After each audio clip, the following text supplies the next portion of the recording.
Hey guys, John the Sports Dad here with the Grumpy Sports Dad Talk Show. And one thing I want to talk about real quick is Lamar Jackson. Lamar, MVP. So I want you guys to try and consider something, right? Let's talk about these fully guaranteed deals that everyone is saying are just getting thrown around so frivolously, and they're so effective. Why isn't Lamar getting one? Well, I want you guys to think of something. Who were the four big contracts that were signed last year? Russell Wilson, Kyler Murray, Aaron Rodgers, and Deshaun Watson. Last time I checked, the Broncos, the Browns, the Cardinals, and the Packers were not in the playoffs. It's not as linked to race to collusion as you guys think. I'm sorry, it's not.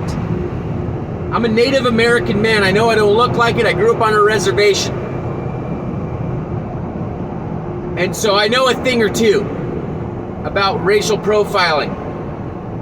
And this is not what's going on. If it is, then I apologize, but I don't think it is, because what was being asked of Lamar was a fully guaranteed deal. And if you go back, if you rewind the tape to the Deshaun Watson decision in particular, if you rewind that tape, those teams that were in it were not discussing fully guaranteed contracts until the Browns came in and screwed the whole thing up. And then Jacksonville gave Christian Kirk that huge contract, screwed that whole thing up. The teams that give away these massive proportions of their salary cap historically do not have good seasons, because it is very difficult to bring in the talent that they need, because as you might know, free agency signings are usually a little bit overpriced as compared to drafting and creating your own talent by molding your player. And so Lamar is a MVP candidate every single year he plays, because he is a magnificent football player. But the other thing against let's just say the Indianapolis Colts, they have never had a quarterback that plays that style of play. And they would have to change a lot of stuff in the event that they wanted to bring in a guy like Lamar Jackson. And so I don't care what anybody says, the guy can pass, but his strength is in his legs, is in his playmaking ability. And I know it's been a tough example because we haven't seen any, because the Baltimore Ravens have never given him an offensive line. But he can be a passing quarterback, and he's proven it multiple times. He just doesn't get the time. They want to play to his strengths, which is running the ball. And let's just say if the Colts decided to bring him in, they would have to change quite a bit. They really would. To play to his strengths. Would he still be able to do that? Yes. But why would you bring in a freaking you go to Kentucky Fried Chicken and order a hamburger? No, you play to their strengths. You do what they're made. When you go to Kentucky Fried Chicken, you get their fried chicken, because that's what they're good at. They're good at making that. Lamar Jackson is good at creating space, creating offense with his legs, and throwing the ball in the event that he has created space by confusing the defense. And if he's in a PA, waggle, boot offense where he's getting outside of the pocket, that's where he's going to thrive the most. And who's going to do that for him? I got to have it slimmed down to two options in my head. And the other one I just don't see happening. And so the first option that I see in my head is him re-signing with the Baltimore Ravens, which I'm 99.9% sure will happen.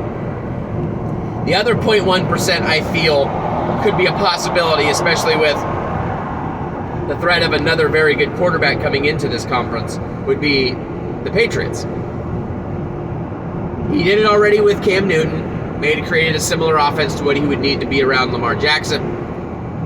Bill Belichick, that is. And they're not, from my understanding, very happy with the play of Mac Jones. And I know I wouldn't be after he played last year. He had a good rookie season, but his sophomore year, not so much. And if they were to bring him over, there's no way that the Patriots are giving him a fully guaranteed deal. So like I said, just look at what happened to the teams that gave these contracts. The league is currently resetting, and Lamar is not. I don't think he's going anywhere. He's going to stay in Baltimore and or the Patriots. If the Colts get him, great.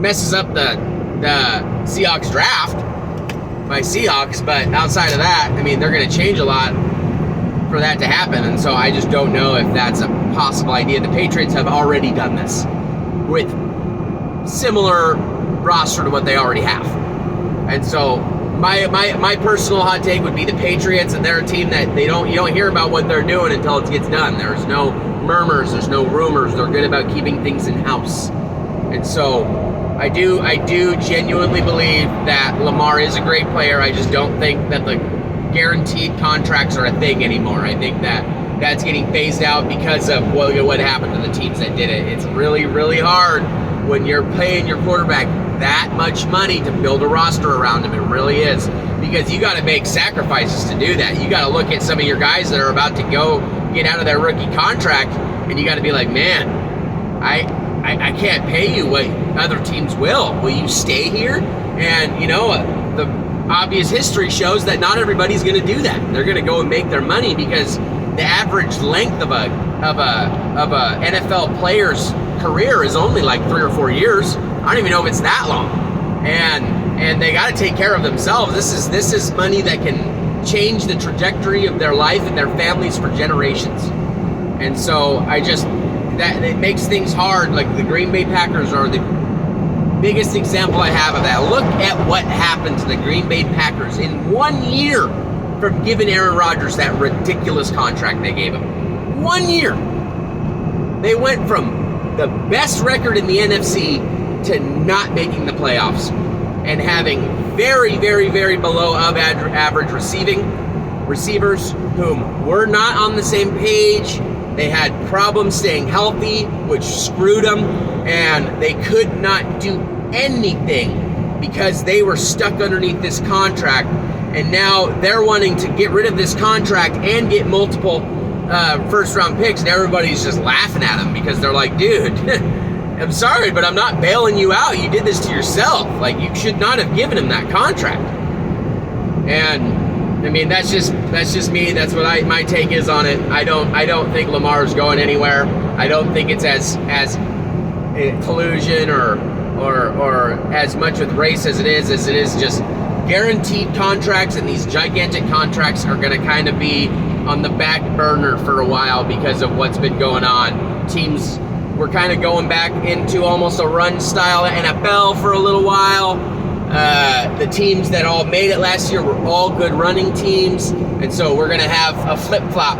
It's always going to be like this. You stack up your team to run against the offense, against the run, then the pass kills you. If you stack up for the pass, the run kills you.